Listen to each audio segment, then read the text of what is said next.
Hi friends, welcome to sweet cherry videos. ఎలా ఉన్నారు? బాగున్నారా? ఈరోజు వీడియోలో మనకి ఇడ్లీలోకి కానీ దోశలోకి కానీ ఉత్తప్పం కానీ ఇలా టిఫిన్లోకి మనకి ఎంతో టేస్టీగా ఉండే ఉల్లి చట్నీ అనేది ఏ విధంగా చేసుకోవాలో నేను మీతో షేర్ చేసుకుంటానండి. అలాగే మనకి డైలీ చట్నీస్ తిని టిఫిన్లోకి బోర్ కొట్టినప్పుడు కూడా మనం ఇలా కొత్తగా ఈ విధంగా ఎంతో టేస్టీగా ట్రై చేయొచ్చు అనమాట. మరి అది ఏ విధంగా చేసుకోవాలో వీడియోలోకి అయితే వెళ్ళిపోదామండి. అలాగే ముందుగా మన ఛానల్ ఎవరైనా ఫస్ట్ టైం చూస్తున్నట్లయితే ప్లీజ్ ఛానల్ సబ్స్క్రైబ్ అయితే చేసుకోండి. అలాగే వీడియో స్కిప్ చేయకుండా చివరి వరకు చూడండి. వీటి కోసం ముందుగా ఒక 10-15 వరకు ఎండుమిర్చి బాగా వాష్ చేసుకొని ఒక 5 నిమిషాల పాటు ఈ విధంగా వాటర్లో నానబెట్టుకోవాలి. తర్వాత ఇక్కడ ఒక మీడియం సైజు ఉల్లిపాయలు ఒక 4 అయితే తీసుకొని ఈ విధంగా కట్ చేసి పెట్టుకోవాలి. నెక్స్ట్ ఇక్కడ మిక్సింగ్ జార్లో ఇప్పుడు ఆ ఎండుమిర్చిని వేసుకొని ఇందులోకి ఒక పెద్ద నిమ్మకాయ సైజ్ అంతా చింతపండుని ఈ విధంగా గింజలు ఏమీ లేకుండా తీసేసి ఈ విధంగా అందులో వేసుకుందాం.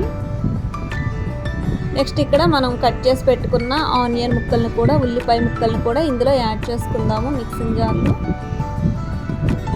ఇప్పుడు రుచికి సరిపడా రాళ్ళ ఉప్పుని ఇక్కడ నేను యాడ్ చేస్తున్నాను. ఇక్కడ మనకి అంత స్పైసీ లేకుండా లైట్ స్వీట్నెస్ మంచి టేస్ట్ కోసం అయితే 1 స్పూన్ వరకు బెల్లం పొడి ఇక్కడ నేను యాడ్ చేశాను. సో ఇవన్నీ వేసుకొని మిక్సీ పట్టుకున్న తర్వాత మళ్ళీ ఇంకొంచెం రుచి చూసుకొని ఉప్పు ఇంకొంచెం యాడ్ చేసి ఇంకొంచెం బెల్లం పొడి అయితే యాడ్ చేసి ఈ విధంగా మెత్తని పేస్ట్ లాగా గ్రైండ్ చేసుకోవాలి.